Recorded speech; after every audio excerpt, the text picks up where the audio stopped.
Hey guys, I just wanted to share this with you real quick. I'm always talking in my videos about whether or not, as a hobbyist beekeeper or as a small business beekeeper, what's more economic to do, whether to build or to buy. And I've mentioned in my videos before that I certainly feel it's more economic to build most of your stuff, but the one real exception to that rule is to buy. So I'm out here in my wood shop today, and I don't know why the video is so blurry. I'm trying to find something it'll focus on so we'll stop being so blurry, but that's why I held my hand out there in front of the camera so I could see.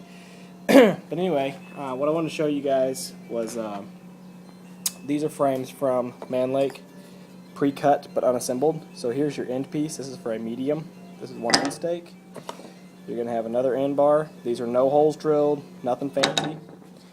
This is a groove bottom bar and a groove top bar. Now you can see the detail of the cuts on this. All these little rabbits and nooks and dog ears on the corners. Same for the bottom. It's got these extra little special cuts and stuff. You can build these yourself real easy. This is a 1/4 inch groove here. That's a 1/4 inch groove, so I can set my table saw with a 1/4 inch dado and do both those real quick. I can set it on a 1/2 inch or whatever dimension these are and do them real quick. But to make those detailed cuts is going to take a lot of time no matter how you do it. You can buy these unassembled frames from Man Lake. I get them for, I can't remember offhand, but I think for mediums, I get them in packs of 100, and I think for mediums it comes out to something like 75 or 78 cents per frame, so $78 for 100 of them. So certainly very economic considering the time it would take to make all these cuts to assemble myself. And I just tack them together with my nail gun, so I'll show you guys that. Again, it's nothing special, just using a nail gun. I use 1.5 inch long, 3/8 inch crown staples. So they're plenty long, pretty sturdy. Some people say you're supposed to use 2 staples per side. I just use 1. It seems to work pretty good. I've got my daughter out here with me helping. Again, God, why is that so blurry? I don't know, that's really frustrating. Anyway, you can see she's got her proper protective gear on there and got her earmuffs on. And we've even got a honeybee flying around in here. I don't know if y'all can see her on the video or not, but she's checking things out. But anyway, I'll set this down and just nail one together just so y'all can see how it goes.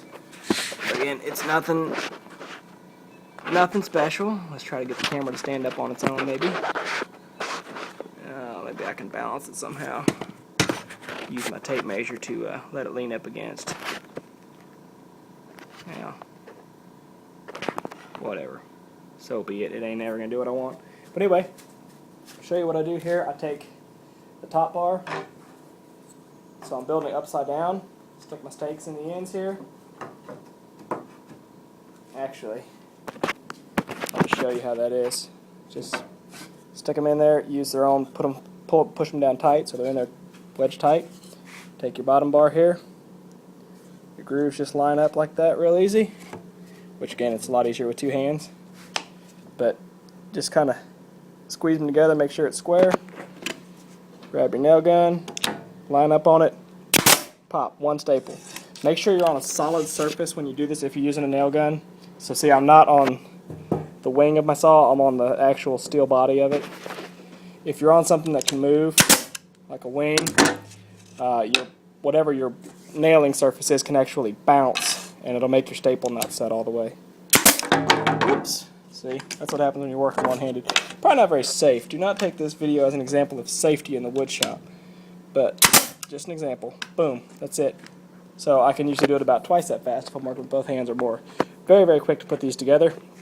And then I just take the assembled frame, throw it down here in my box. I always put them in the boxes with empties because I don't know whether I'm going to use that frame as a cutout or for a honey super. If it's going to be a honey super, then I'll just snap. I've got a box of foundation sitting right there. I'll just snap foundations in. It's easier to snap a foundation in than it is to take it back out. So I prefer to leave my frames empty until I need them and then snap them in. But anyway, that's it for now. I'm going to get back to building here. I got a bunch of stake with the nail guns. You get to going too quick, you get shiners. So what happened here was when I stapled on top, I wasn't really centered up real well, or my gun was at an angle. Blows out the side. Now, there's not really any issue with that other than the risk of maybe you'll get poked later on, or it could stick in the box, but it's not going to really affect the bees any.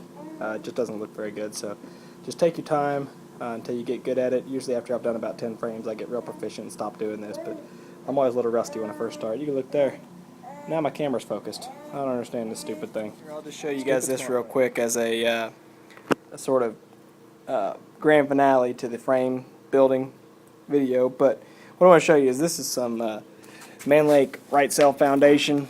It's a plastic foundation. It's pretty thick stuff, and it's painted with a thin coat of beeswax. I've had really good luck with this stuff. There's a few different foundations you can buy. Of course, you can get pure beeswax foundation, which I do like. But you can also get some stuff, I believe it's called Duragilt or Duraglit. I've had some experience with that, and I really don't care for it. I believe it's also pure bees. Okay, so anyway, putting this stuff in couldn't be easier. This is why I really like it. It's good. It's rigid stuff. So I'm just going to show you real quick how I snap it in the frames. It's real easy. We'll get her set down here somewhere. Lean it up against something. Alright, there we go. So grab your empty frame. Got your frame here. Got your foundation. I flip the frame upside down. Set the foundation in the groove. This is why I buy the groove top bars. And then you see the bottom, it's still sticking out. Push in on the middle of it so it bows, and then just scoot it in until it snaps in. And then just work your way down the line. Real easy. Boom, you're done. I like to do this here. I'll slide it back and forth. That's how I know it's snapped in tight. So that's it for that one. That one snapped in, and the beauty of it is if you need this, you can always take this and pop it right back out if you need an empty frame for a cutout or something like that. So that's it. Like I said, so far this has been my favorite foundation. You know, use what works for you. But you know, I was talking about the Duragilt stuff, and I don't really like it because it doesn't have any structure to it. It's too flimsy. And I've seen it, a couple of the hives that I manage for a group have that foundation in, and the bees tend to draw all the foundation on one side and then nothing on the other side, or else they draw a little thin comb on the other side that can't be used for anything anyway. So I like this. They don't have any choice. They will have to pull it square. So that's it. Enjoy.